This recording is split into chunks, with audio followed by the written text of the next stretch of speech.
week 16 of English 200, 201, and 202.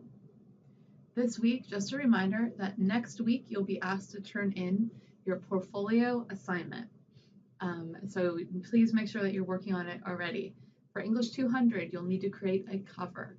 You'll need a title that encapsulates the whole, the amount, all of your work.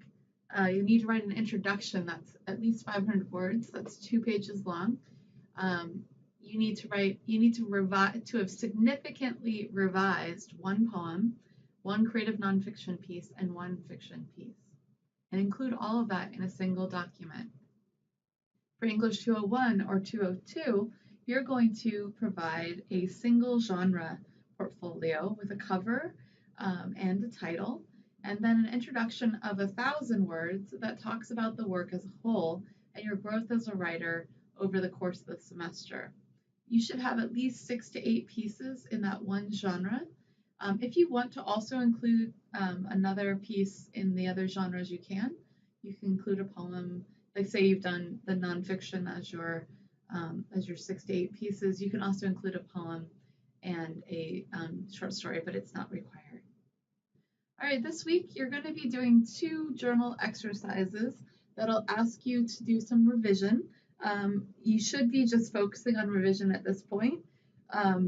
And so the first one is called Cutting to the Bone, and it asks you to take a passage of your work and read through it at least 3 times.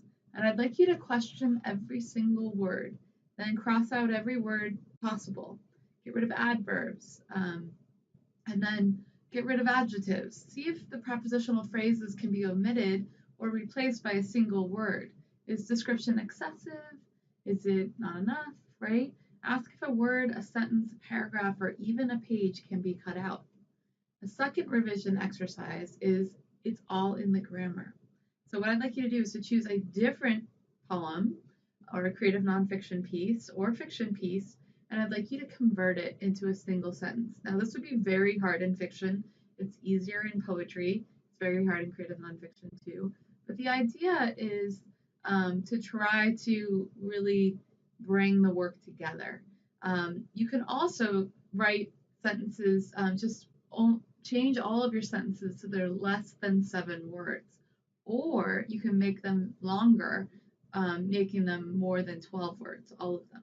But remember, this changes the pacing of your piece. So if you want to speed up your piece, make your sentences short.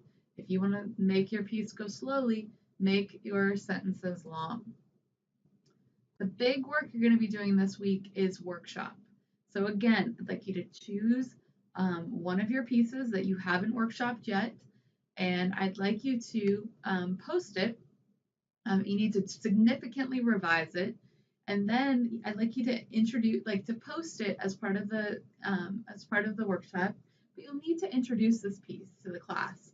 I see in some of the other workshops that you guys are just posting your pieces or links to your pieces, and you're not really introducing what your piece is about, and you're not asking questions. So I'd like you to come up with some ideas of questions that you have about how to improve your piece.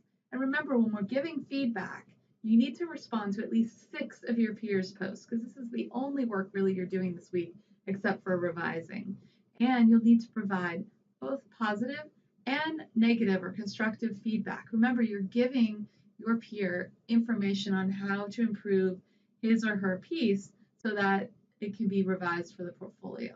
All right, that's it this week, guys. If you have questions, remember, come by my office hours or shoot me an email. I can work with you one-on-one on one of your pieces that you're revising. I'd be happy to talk about your poems or your short stories or your creative nonfiction pieces or even your play, okay? All right, I'll see you online.